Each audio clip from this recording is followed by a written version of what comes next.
In episode 14.1 of Unshuffled, we check out some Japanese blackgaze. This is called Our Hearts in Your Heaven by Pale. Let's have a listen.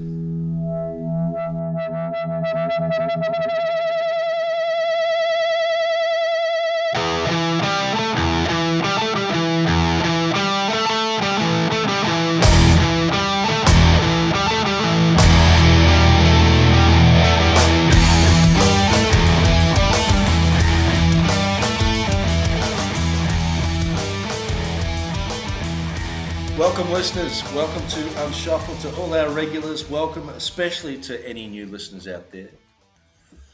We're bringing back the album, and we have a special treat. We have a new band to discuss today, as chosen by you, Scotty. This one's on you to introduce the band and the album and give us the reasons why he chose this for our podcast. Please welcome my man in Japan, Mr. Scotty D. Tell us about it, Scott. Thank you, Matt. Thank you, listener. Man, you're showing your cards. Uh, Yeah. the album we're talking about is Our Hearts in Your Heaven by the band Pale. I chose them because they are a Japanese band and I wanted to go see them live, but they don't even come to Osaka. They're always in Tokyo, where they're from. This is their first full-length album. I think they recorded little bits and bobs before, because there is, and I'll talk about this as we get into it, but the lead singer of the band is apparently a new addition. They had some other guy on vocals before. All right, anyway, so let's do this. Our Hearts in Your Heaven was released on January 10th, 2025, so a year ago. Self-produced by the band, recorded at Jupiter Records in Tokyo. The label is Jupiter Records. It was recorded at Crunch Studios. Riku Ogihara did the album artwork. And the lineup is, it's a four-piece. We've got Kao Nakagawa on drums, Takahiro Watanabe on bass, Hirofusa Watanabe on guitars. I don't know that they're related. Watanabe is a super common name here. And then Niik on Niik. I don't know how they'd say that. There's a way that you break up the double letters. Anyway, Niik on vocals and noise. He's the new guy. And I think that whole addition of the ambient, like he brings this layer of the ambient noise to the band that I think wasn't there before. Mm. So I think anybody who was following Pale, the addition of this guy kind of just completely changed the sound. Right. Now, my understanding is they've been around for some time, Yeah. like a decade or something. Oh, I don't Uh, know. I don't know how long they've been around, but I know that there was something recorded. But it wasn't. This is their first full length. I think they did like an EP or something. yeah, they had there's an EP on Bandcamp from ages ago. And then I think for whatever reason, they've sort of got the band back together and added this new guy, and now they're away with a full length. Yeah, yeah. What was the label again? Tokyo something? The label is Jupiter Records Tokyo. Oh, So Jupiter. yeah, Jupiter. Okay. And Are the you looking it up? genre Man, I don't even is know. it's black gaze, I believe, right? It okay. So that makes sense. Based on, I mean, yeah, there's an element of black metal to it, but then there's like a shoegaze feeling to the. It's almost like at times the band and the singer are, you know how you like hear those mashups where somebody will like mash up, I don't know, Hunger Strike by Temple of the Dog with Kenny Rogers the Gambler, and all of a sudden you're like, oh my god, it works. Yeah. It's almost like that, like it's two different bands sort of mashing up their styles. Mm. Do you have any familiarity with black gaze as a genre? No, I do not. I'm Could you I mean, name any other black I gaze can bands? I absolutely cannot. I know, shoot, I think I went through a phase where I tried to dabble in shoegaze. I gave it an Mm. honest attempt. Hmm. Um, Black metal has always escaped me. I'm there for the documentaries. I love black metal documentaries, but as a Mm. genre that I sit down and listen to, it's always kind of escaped me. Yeah, I've always felt that just the sound of it puts me off. Yeah. It always sounds really kind of tinny, like Hmm. just grating, screechy. And there's a thing that's being done with the vocals in black metal, which people who love it um really can see the art of it. But there's some of the things that are being done with the vocals in black metal that I'm just like, I can't. I don't know. Yeah. I can't quite wrap my head around. Mm. The And one, he, I go was on. just to say, Neek does some of that here. Yeah, I'm not here for it. Um, the big Black Gaze album that I think it's Black Gaze that I could name is Sunbather by Deaf Haven. Is that Black Gaze? Oh, that could be. And that's an album that's gotten a lot of People love that album, and I I and listened I've to it a couple of I've times and thought, tried. oh, I don't know, I'm not really, I don't see what the fuss is about, and I just kind of left it. Yeah, no, I'm looking up Black Gaze right now, and it's giving me a list of what 6, 7 artists. Deaf Haven's the only one I know, but yeah, Mm. Sunbather album's on that list. Mm. The other bands I don't know. Ghost Bath, that's a cool name. Yeah. But Alcest, I don't, I'm not sure what that means. Deaf Haven, the Amisors, Lantlos, Holy Fawn, Ghost Bath, and Hiratois. Yeah, I remember that Death Haven album being at the top of many album of the year lists, which is why I'm sure it caught your attention as well. Back in 2012 ish, maybe, Yeah. and it just Here we got go. up. Yeah. I got this. I've even got a background for you. Ready? Mm. This is do what you will with this. This is from Google's Gemini when I just typed in black gaze. But it's citing Wikipedia. Fusion music genre combining the raw, high pitched shrieks, fast blast beat drumming, and heavily distorted guitars of black metal with the dreamy, ethereal, and melancholic soundscapes of shoegaze and post rock. I think that describes this. Pioneered by French musician, I'm not going to get this right, Niaget, also goes by Alcest. Okay. All right. The vocals are often distant, angelic coos mixed with raw, high pitched shrieks. I think that's what puts me off. Coos and shrieks. I didn't have any coups on this. I didn't either, but Had a lot of sort of guttural yeah, growling yeah. and a few shrieky bits here and there. Black gaze is melancholy, nostalgic, or romantic and moves away from the satanic or antisocial themes. Mm. And we can talk about the themes as we get in. Anyway, we should start talking specifically about the tracks. Listeners, if you want to listen to this, it's on Bandcamp, and you can pretty much listen to every song for free. You don't have to buy it if you don't want. I didn't actually buy this one. I think it's the first one that we've done that I haven't bought in some form. So I feel a little guilty about that. Maybe I should retrospectively. But yeah, we do discuss 4 categories of track: the opener, the killer, the grower, and the filler. If you haven't listened to this album, listener, and you do like the sound of a bit of Japanese black gaze, go and check it out. Won't take you long. Even if, and spoiler alert, even if you just jump to the third or fourth track, the fourth track, Almost Transparent Blue. If you don't want to listen to the full album, just listen to that one because that's the one I'm going to speak at length about later on. But that one's well worth a listen, and check the other bits out if any of what we've described sounds interesting to you. Otherwise, just keep listening and you can hear what we have to say. All right, opener, killer, grower, and filler. We'll start with the opener, and you can go, Scotty. What do you got to say about Opener the opener? is Euphoria. I'm Mm. gonna admit, again, I kind of already talked about this. The vocals sort of jumped out at me. As bad. Yeah, and it it starts like with just sort of this high energy noise and this chaotic wall of sound, And I think that this is, again, if you had been listening to this band, and in my notes I'm saying, and I don't know that I realize this, but I guess in my notes only the guitar player remains from the old lineup. I think the entire band actually changed. And this is, I guess, if just sort of reading a little bit about the band, this is a different approach than how the band had started before.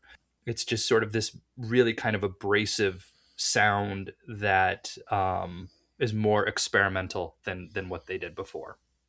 And so I guess that's what, from what I've read, this song sort of does that. It introduces the new sound of the band. I, I was just sort of, I know that at the first moment I heard it, I was just like, okay, I'm gonna strap in because there's like 8 more songs, 6 more songs, but just a lot of kind of what you would expect. There's a lot of blast beat drumming, kind of the heavy downbeat strumming guitar, but then there's the ambient noise that Neek brings in, and it's sort of just adding to the chaos. Yeah, there's a lot to process here. My first thought was, oh man, I'm not sure I can do this. And it was the vocals in particular that really just put me off. Maybe because I'm just not used to this genre. I wasn't expecting it. I don't know. I have listened to a lot of bands that I like have vocals that are objectively pretty hard on the ears. So I'm not a stranger to, you know, what other, having other people listen to my music and say, "Oh, what the hell is that vocalist doing?" So it's not like new territory in that way. I just found I don't know. Maybe as you get older, you sort of your tolerance for that sort of thing wears a little thinner. I much prefer singing, actual singing these days, than growling and shrieking in my music. But yeah, I used to have a lot of time for this sort of stuff, but maybe just less so now. And it was also, as well as the vocals, there was just so much noise, so many. It was like an overwhelming avalanche of different noises, beats, sounds. It was almost too much for me, all at once. Maybe it's an acquired taste. Maybe if you're familiar with the genre and you know what to expect, then it wouldn't be so jarring, and there might be some nuance to it that I missed. But yeah, the opener for I me, I just wasn't into it. I do wonder how this band would be live. I would like to see them live. I do wonder if it's easier to kind of identify what's happening when you're seeing them live, right? Because I'm imagining, I don't know. I am still curious to see them live. They struck me as a very earnest bunch. Yeah. I um imagine their show would be quite intense. yeah. Yeah, I do too. Wouldn't be a lot of jokes. I don't know. Maybe there are jokes, but they're in Japanese, and we just wouldn't understand. Right. I'm not gonna understand them anyway. I So, think but look, so I was very worried at this point. I was very worried. it, Um, but there were still some moments on the album. So, and the next category is the killer, and this song in particular to me, almost because of this shocking start that I had to the album, my first experience. Then there were a couple of tracks where I thought, "Oh, I don't mind that bit," and I'll talk about those in a moment. Particularly the third track, "Amulet of Freesia." There's a second half of that. I thought, "Oh, hang on, now it's getting interesting." And then we get hit with this fourth track, which every review I've read of this album nominates as the standout track. It goes for 12 minutes. It's called Almost Transparent Blue, and this is my killer. Sorry to jump in ahead of you here. This is great. And he actually sings in this one. Um, Not greatly, but I'd much prefer this style of singing. There is still some of the guttural growling later on, but because it's just a little bit, it's not too much. And then the second half of Almost Transparent Blue, it turns into this sort of post rock, um, sort of like minute upon minute of just music, and really, and I'm get ready to drink listeners because I'm going to use the word soaring. There's some really beautiful, soaring aspects to the second half of Almost Transparent Blue that I love, and it's really uplifting and beautiful. So that to me, particularly given that I wasn't expecting much at this stage, then to stumble upon this amazing track called Almost Transparent Blue was just absolutely lovely and made the whole thing worthwhile for me. It's a great track, well worth a listen. I believe it's the name of it comes from a novel, and which I think was also made into a film from a Japanese author called Ryu Marukami. I don't know if you know anything about him, but I'll put a link to that in the show notes. Haven't read it, but it's apparently a sort of well-known novel in the Japanese. It's Ryu written in or the Rio? RYU Yeah, with a line over RYU. it. Yeah. Ryu. Have I read anything by him? I'll check. I'll get back to you on that. Okay, Murakami. But yeah, I really like this song. I don't know what your standout track was, but this to me was just great, especially the second half of this song. He wrote. I did read one of his books. It was called Coin Locker Babies. Oh yeah, Yep. I've not read Almost Transparent Blue though. there you go. I think that's the only one of his I've read. Man, he's written a. Oh no, I read In the Miso Soup also. Okay. Man, he's prolific. He's written a lot. Yeah, no, so you hit on My Killer as well. And you said almost almost everything that I had word for Did you have word. Soaring? I didn't. I had anthemic. Ah, Um, you know what, when he starts singing, he sounds kind of like the guy from The Killers, which is jarring. When he hits his normal singing voice, I don't know why it reminds me of the band The Killers, and it's like, whoa, okay. there's an about turn. The song is way different. I don't know that I can add much more than what you said. The black metal vocal possession sort of takes over about 5 minutes in, but it's kind of all over the place, but in a good way. It's just structured all over the place. It's anthemic. It's got the noises. It's at once it feels like a pop song at one point. Yeah. And then it sort of goes into this black metal, and then it ends, as you said, on this sort of post rock note, and it sort of hits everything but country, right? And but it does it in a way that it takes you through the journey. It doesn't. None of it feels jarring, even though I use that to describe the vocals. But that was only jarring because it was so different than tracks 1, 2, and 3. It's one of these things that when we do a band and we catch a band that's like 7 albums in, and all of a sudden their 6th or 7th album is making all of these best of, and we always go back and look at the first album, and with the first album we're often like, okay, let's hang in there, let's just see, there clearly goes somewhere. And I'm wondering is if this song is an indication of anything. Maybe this is a band we're catching early. Maybe this is one that 3-4 albums in, if they've really kind of taken this style and kind of branch out on this, maybe this becomes one of those bands. Maybe. Although at that point they wouldn't be blackgaze anymore, because it's the bits that Yeah. it's the post metal bits that this band does that I Yeah. like. It's also the bits where there's either no vocalist, Mm-hmm. no vocals, or just the normal singing which we hear in this one. But if it was like if this was the Japanese Russian circles, which is kind of in this song, right? Yeah. Then I would be so there for them, because that's my cup of tea.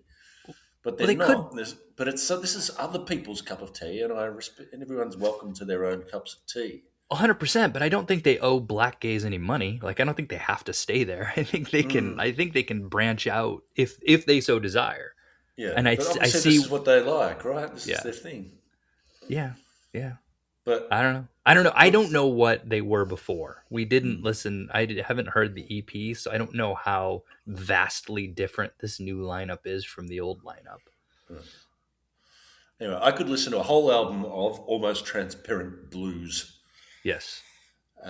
but we only get one on this. Was there any grower? Did anything else jump out or It grow did on you? actually. Yes, the song Lamento, track Okay. 6. Yep.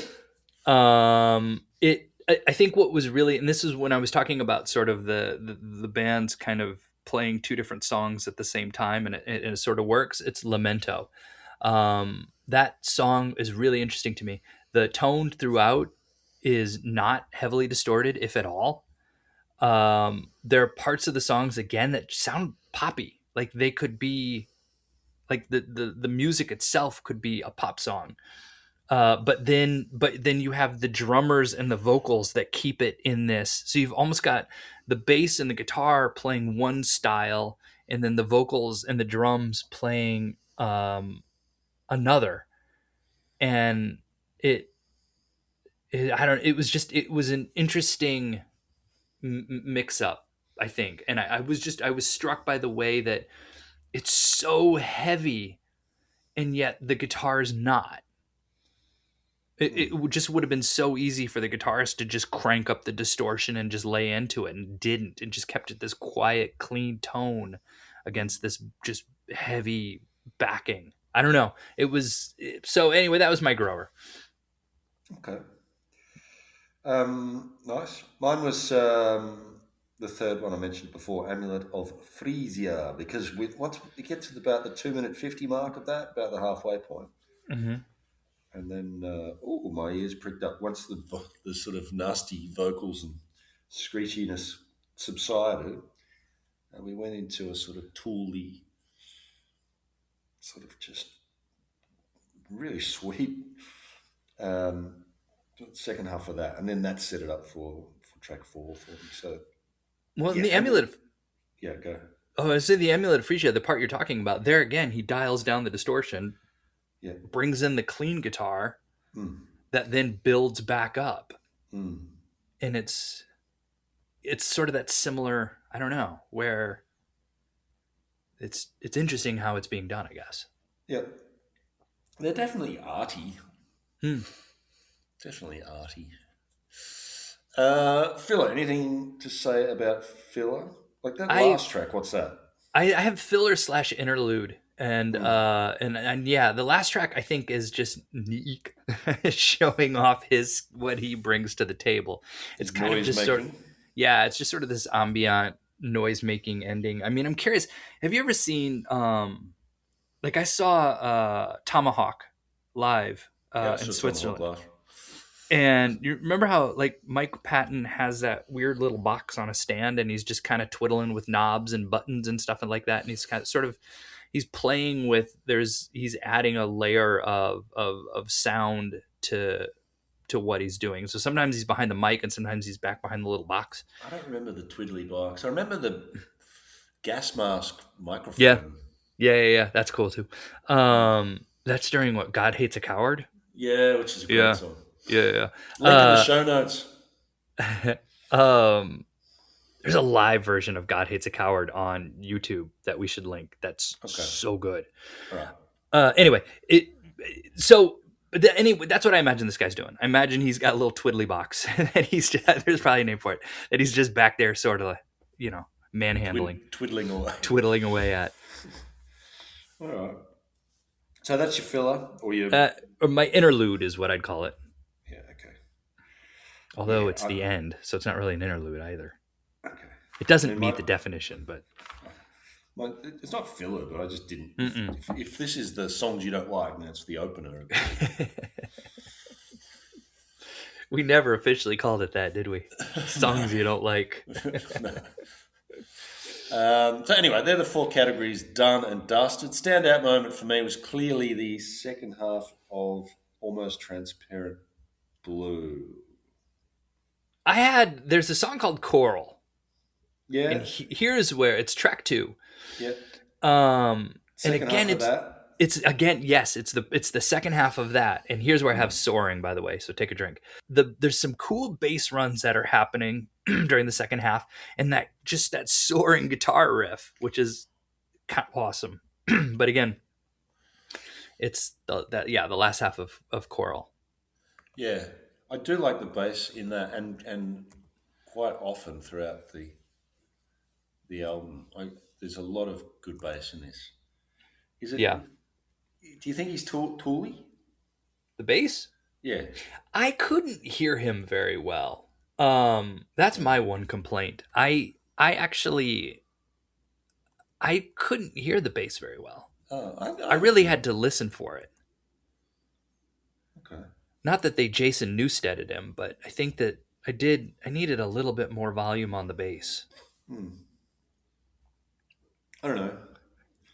I never had too much. I never noticed it being too low into the mix, and to me, it was tooly. I don't know how else to describe it. Yeah. What does he do?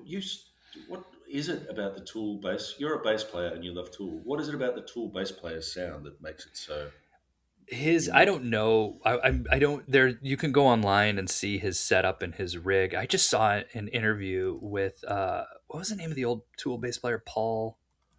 I don't know.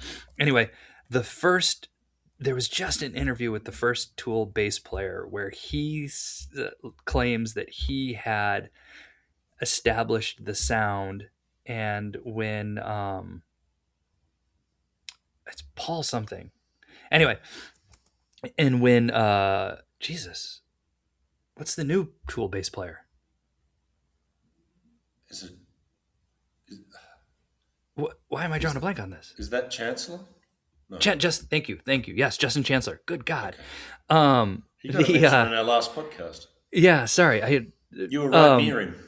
I was standing right in front of him. Kind of. Justin Chancellor, when he joined the band, he went over to the the old bass player's house, and this is embarrassing that I'm forgetting the names. This is like my whole thing. My whole identity is remembering the names of all the bass players. Went over to the old bass player's house and learned how to dial in the sound, and then took that and sort of manipulated it. I don't. This sounds like something that someone who used to be in a band would say. It totally does. And then the guy, I think at one point in the interview, says, "I'm not bitter." Really? And so, but anyway, I don't know. There are YouTube videos on it that tell you what the sound is. Anyway, I like the bass. Yeah, Um, that's totally getting cut, isn't it? Probably. I hope so. For your sake. Standout lyric. All right, let's talk lyrics. Okay, Lyrics. Could you lyrics. understand a damn thing anyone I said? could not. I could not. But I did find the lyrics online. Okay. And there were times where I'm reading the lyrics and listening, and I'm thinking, I don't know that these are accurately transcribed. Um, but the lyrics I read, I put Lamento, the lyrics for Lamento, Yeah. where it basically, from what I understand, and I think the rest of the album kind of falls in line, where it's just sort of dealing with this idea of isolation. There's a moment in Lamento. Shoot, I didn't write down what it said. I just wrote down what it was about. But it was this idea of a We're scream looking it getting. up now. Okay, it was the idea of a scream getting swallowed up by a blizzard. The lyrics match my perceived earnestness of the band. They are aiming for something very. They're going for the high art, really. I can't find the lyrics at all now. So They're on Genius. yeah, We'll I'm link on in the Genius. show notes. I'm on The Genius ones that too. stand out to me in Almost Transparent Blue because it's my favourite song on the album, and there's the repeated bit at the end. He does it in two different styles. He does it in the sort of normal singing voice and then in the guttural thing. So, coma in a fabulous daydream, stuck in the daily silly things, overwhelmed by feelings of me. So I become the lord of this world now, but I'm clear of it. Get over it. I don't know that they're the best lyrics, but they're from the most memorable part of the album, so they're the ones that stuck with me. The one thing is that these are all fellas whose native language is Japanese. Hmm. And the lyrics, that's what I don't know is Is it possible that when I'm listening and I'm not hearing, is are they singing in Japanese? And then Uh, this is an English translation? I don't think so. That's what I was wondering. Because if it's not, if they're actually writing these lyrics in English, well, Certainly not in Almost Transparent Blue. then that's okay. So then that's actually, I mean, oh yeah, you're right. You can when transparent, you can hear it. I mean, very poetic for Yeah. second language. So, what were your favourite lyrics? You don't really have some. I don't really. So, It was, I think it was lamento. It was just this idea of like kind of just the vision that I had was you're sort of with this person who is like you're offering up the lament, like the person's not yet gone.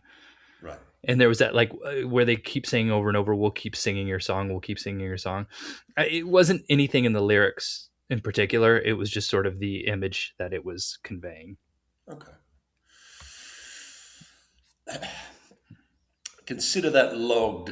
What were they thinking? What were they thinking? What were they thinking? I don't know. It's not my thing. This album's not my thing. So I feel like I'm not.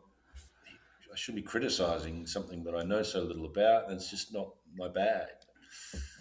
Um, so I'm going to leave that. It's fine. Like um, I'm sure that blackgaze fans have a lot in this album that they really like. And there seems to No, be a I lot on Bandcamp that really love this album. I'm not one of them because I'm just not, obviously not into this genre. I love the post metal stuff in this, so that's what I am drawn to when I listen to it. But yeah, all the reviews are rave this album, and again, it's great. I think it I need more education yeah. on Or you what just I'm need to listening. say it's not my bag, and I'll just It's skip that it's genre from now on. definitely not my thing. Yeah. That said, I would still see them if they came through Osaka. Yeah, you should. Of course, you should. Be fun. Ish. Fun, probably not Ish. the word. It would be an experience. Yeah. All right, should we ban Brownlow this? Let's do this. Bass for me, 3 votes. I'm just getting straight into my best on ground. I love the bass. Um, I'm not. You're better with the Japanese names than I am, so you can fill these in The later on. But bass is Takahiro Watanabe. that guy, That guy. Taga, he's great. I really love his bass style. He's got a real sound. The Tooley bit, the Chancellor sound. So he gets my 3 votes. The 2 and 1, I'm not entirely sure, but I'll probably go guitar then drums. Guitar for Guitar then 2, drums. drums for Okay. 1. Yeah. Okay. I went. Uh, I had the same people. I just listed them differently. I Yeah. went the guitars with my best on ground just because I don't know. I That's what adds sort of that interesting layer to me is what he's doing Yep. with the guitars. The drums were I enjoyed the drums. Quite enjoyed the drums. They were sort of very upfront and loud. And then I put the bass as my just 1 vote. No fault of his, but because I couldn't really hear him. Okay. I needed it dialed up more. And then I did give an honorable mention to Neek. Just that I don't understand what's going on, but I appreciate the ambient noise that sort of I do think that the layers of the ambient noise kind of sets it apart from what I would normally consider to be black metal. Okay. Cool. And who knows what when they might release the next album? Who knows if you'll ever get to see them live? But let's hope so. Yeah, could be another Um, 10 years. who knows? But anyway, we've done this one, and we've learned some things along the way, for better About or worse. ourselves. It was a Yes, growing about ourselves experience. and what we like and what we don't. But there was a little gem in there for me anyway. So even in the the darkest moments in life, there's often something important to take away or something beautiful. including in this album. So there you go. Um, all right, listeners. Um, One thing we've started doing is just having a little thing to chat about, just a little bit of structure to the last few minutes of our podcast. The one I floated, Scotty, is acquired tastes because I was thinking maybe this could be an acquired taste. Maybe if you were into black gaze, if you had acquired that taste, then this might be something you could really get your teeth into and appreciate. But it's not a taste that I've acquired. And then that got me thinking about other acquired tastes in music and otherwise. So I'm sort of thinking about tastes, bands that took me a while to get into, bands that if other people heard them at first blush, they might say, "What the hell is that?" And you've got to say, "No, no, you just give it a few listens." So that's what I was thinking there. Now, there's two categories here. There's the sort of, for me in music at least, I'll start with the musical stuff and then I'll go into some other areas later. But the big one for me was Godflesh. Uh, that took me a while. Godflesh took me a while. I don't know if you're into Godflesh, Scotty. I'm not. I know one album. You're a Mike Patton fan. He used to wear Yeah. Godflesh t-shirts. Yeah. And a friend of mine who loved Faith No More bought this Godflesh album because for that reason, and he hated it and gave it to me. It was a cassette, and it's industrial metal, very repetitive, with a drum track like like a electronic drum machine, not a drummer. Very repetitive. But then there's these layers of guitar over the top. Justin Broadrick is the guitarist's name. He's gone on to do a lot of other things. But I used to lie in bed, and it used to be sort of hypnotic for me. And I just lie there, press play on my little cassette near my on the bed head, and I'd say, right, I'm going to listen to every note Justin Broadrick plays, and then after a few minutes, I'd be sound asleep. Was it Selfless? Was that the album? That was the one album I knew by them. No, Street Cleaner was the album that I. Oh, Street Cleaner. And that was the T-shirt that Mike Patton used to wear. Okay, that's their second album. Mm. Similarly, Neurosis, kind of in that vein as well, with the harsh vocals. Not an easy listen at first, but um, yeah, the more you listen, the more you notice, and the more interesting it gets. And it's often those harsh vocal bands, like the one we've just had, that once you push past the harsh vocals, you can get there. So, have you got any bands like that, Scotty? See, I misunderstood the assignment. I didn't I didn't list bands. I list like what I'm looking for, like the acquired taste of sort of when I'm listening, what I've realized, like the components, like if I was to break down the ingredients of the band that I like. All right, well, let's I go. That was what I did. I only listed one band as an example of what I was talking about. Yeah. So I kind of like I realized what I like is music that sort of plays with space and rests. Okay. The where I like layers and dynamics.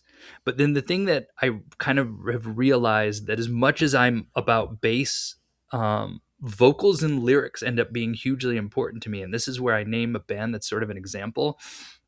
Whereas like I grew up listening to Anthrax. I had a buddy that was really into Anthrax, and I was always just right.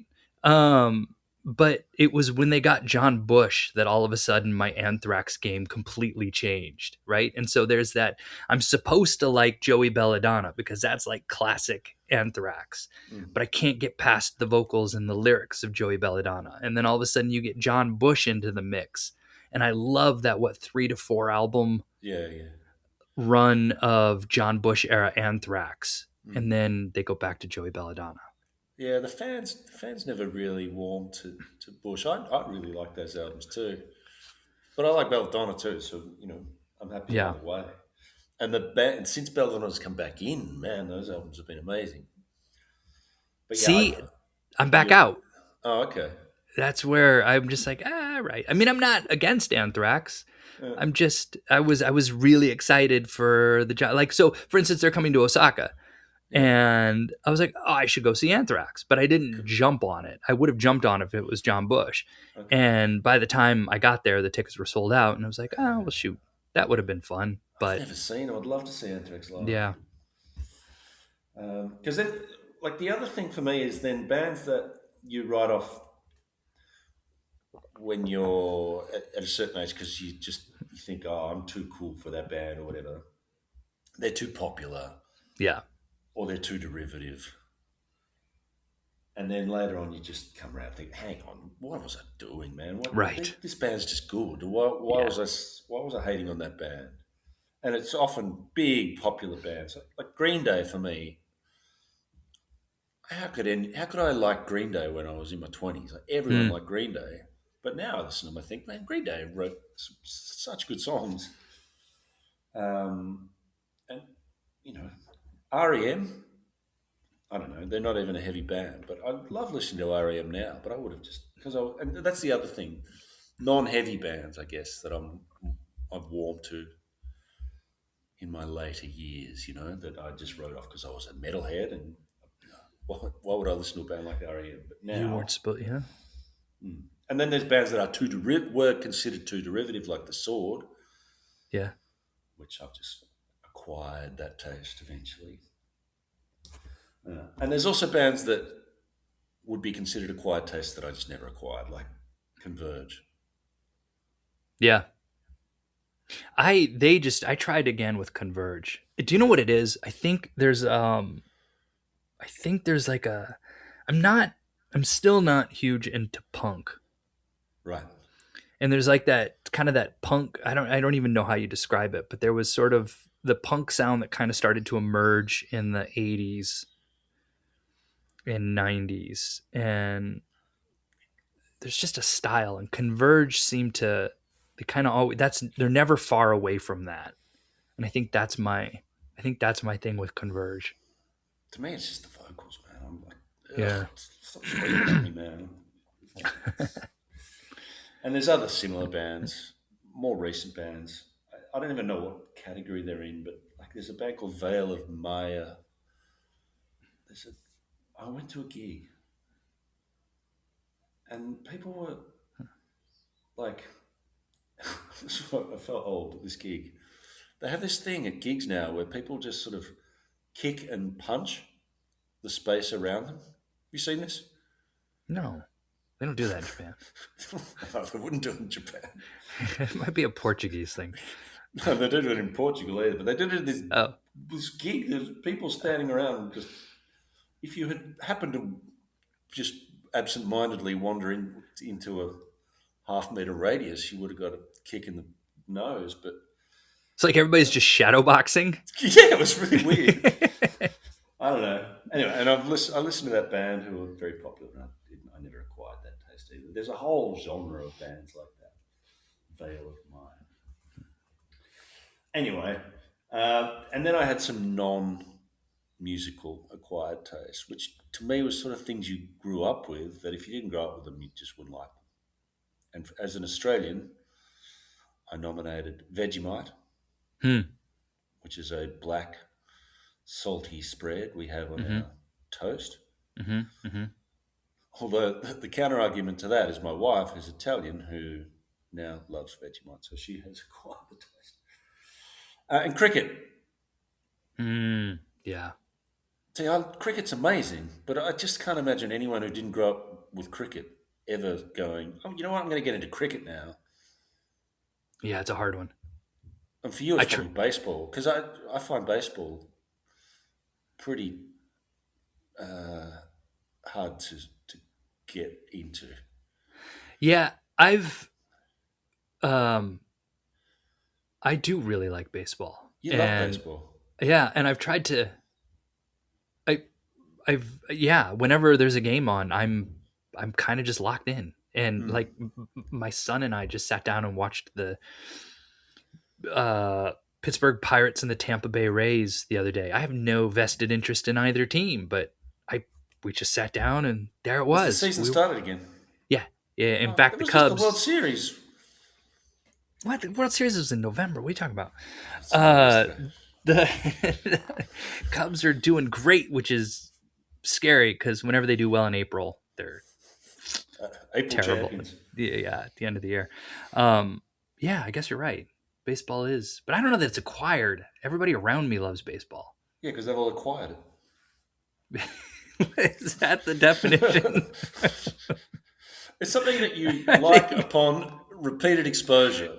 okay. But if you only experienced it a few times, you wouldn't like it. That's what Oh, I'm thinking. okay. Yeah, no. To your cricket point, I tried to learn cricket when I was in Mumbai, actually, um, and I don't know what the hell's happening. Like, I don't know what. I legitimately do not understand what the hell's happening when I'm watching cricket. And there will be, yeah, I don't know when to clap. I don't know when. It's baseball, but It, without instead of a it's, diamond, you just run up and down. I guess. I guess. And instead of Yeah. throwing it, you sort of have your arm straight. No, I guess there are things like baseball where all of a sudden somebody gets like a sacrifice fly, and if you're watching the batter get out at first, you're like, oh, but everybody's clapping. You're like, why are we clapping? And it's because you missed the guy at third coming home and scoring.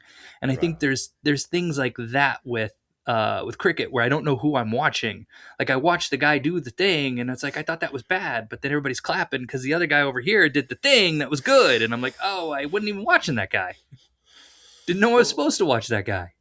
yeah. And the other thing about cricket is, well, you would have seen probably 2020 cricket in Mumbai, but Test cricket is a 5 day game. Yeah, I've heard.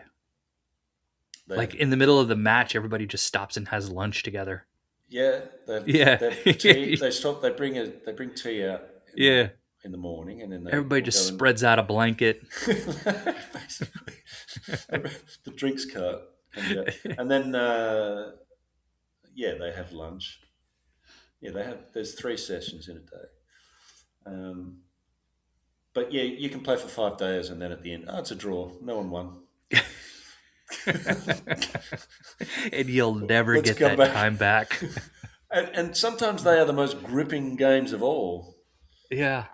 And And one of what you life's won was a pleasures. box of ashes. Yes, exactly. Makes perfect Who's in the sense. box? No, that was a stump, which is or a bale. Ah. The the the the equivalent of the bases in cricket are the stumps, and they have these two Mhm. little bales on top, made of wood, and they burned one. Ah, that's After, when less. Australia beat England for the first time, they said that's the death of English cricket. They burned a bale and put it in this little urn. And That's that's become the trophy that they play for. much less grim. Yes, it's not somebody's grandma It's, or something. it's not the cricket's version of Babe Ruth. No. Which Sachin Tendulkar, who is, from what I understand, one of cricket's versions of, or at least the Indian cricket's version of Babe Ruth, Yeah, and very much alive. very much alive. In fact, my son, the first uh, like preschool we were going to send my son to in Mumbai, their whole claim to fame was that their patio or their porch, the outdoor porch, overlooked Sachin Tendulkar's backyard, and you would often see him coming and going while painting on the porch. Okay. But we couldn't get Sachin was in. painting on the porch. He wasn't. The kids would be finger painting on the porch, and they would paint Sachin Tendulkar. But we couldn't get in because we didn't go to my wife and I didn't go to the right universities. Yeah, well, So our son was denied. fair enough. Yep. Public university over here. Okay. Yeah, he's God over there, Sachin. Yep. They got statues of him. Mm-hmm. Seems like a nice enough guy. Yeah, I think so. I For think what? he was one of those, came from nothing stories, Yeah. which we love. Which we do. All right, well, that's our discussion of acquired taste. If you've got any acquired taste, listeners, please email us on shufflepod@gmail.com. By the way, I think we need to change the title of that. It's Conversation Starters, and we do it at the end. Yes. Listeners, if you have any recommendations, Conversation Finishers? Uh, I don't know. Still a work in progress. insomnia cures. The Pale episode, ladies and gentlemen. Thank you. Oh. All right, what are we going to do next, Scotty? We've got some choices to make, so let's discuss that. We ostensibly We're supposed to do were Earn. going to no, we're going to do coroner, weren't we? Oh, Coroner, fair. Okay, we have Earn and Coroner still up. coronary artery.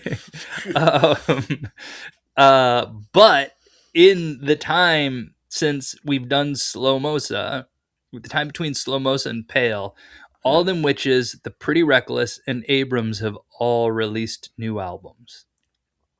So, do we pick up on one or two or all three of them before we start the new band? Do we pick up on one, do a new band, and pick up on another, do a new band, then pick up on another? Jeez. And I don't know. if we are gonna throw one in before we start a new band, I would nominate All Them Witches because I'm itching to get going on that one. You're itching for the witches. But I You're kind itching of for a feel like witch. we just do All Them Witches. Yeah, but they're good. They are good. It was November. We did All Them Witches. I love all That the wasn't witches. just. That's like you saying, didn't the World Series just happen? Didn't we just finish the Atomic Bitch Wax?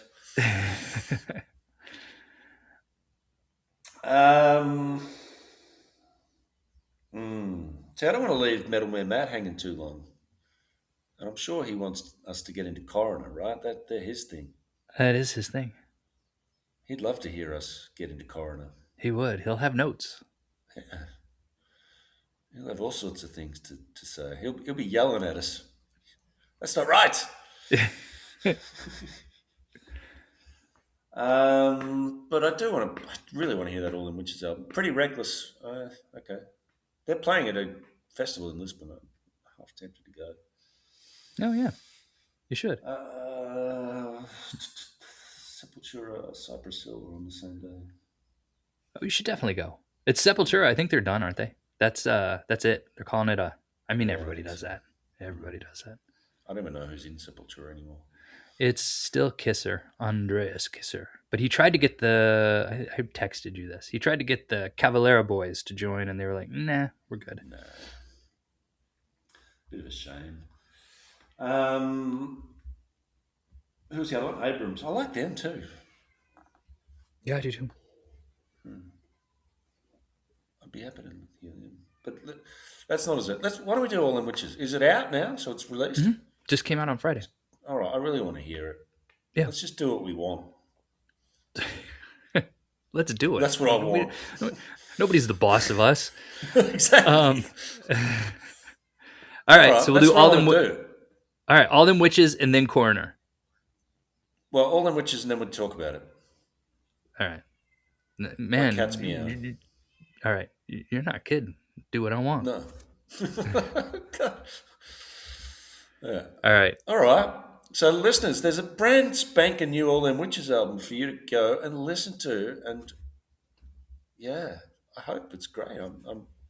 Their last album was superb. All their albums have been good, so that's very exciting, and I'm sure my family will appreciate me listening to All Them Witches again instead of Japanese blackgaze.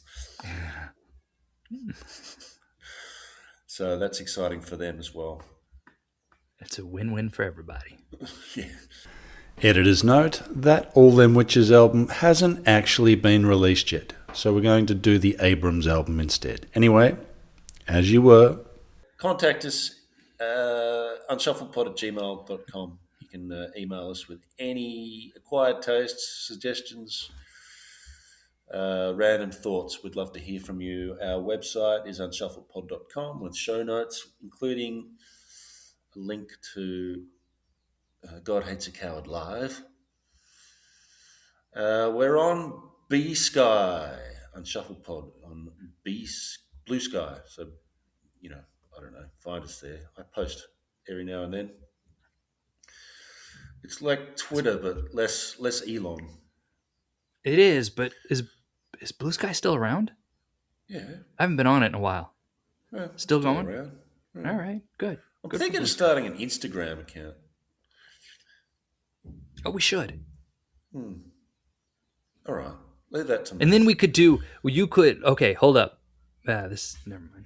Yes, I agree. What? I could do what?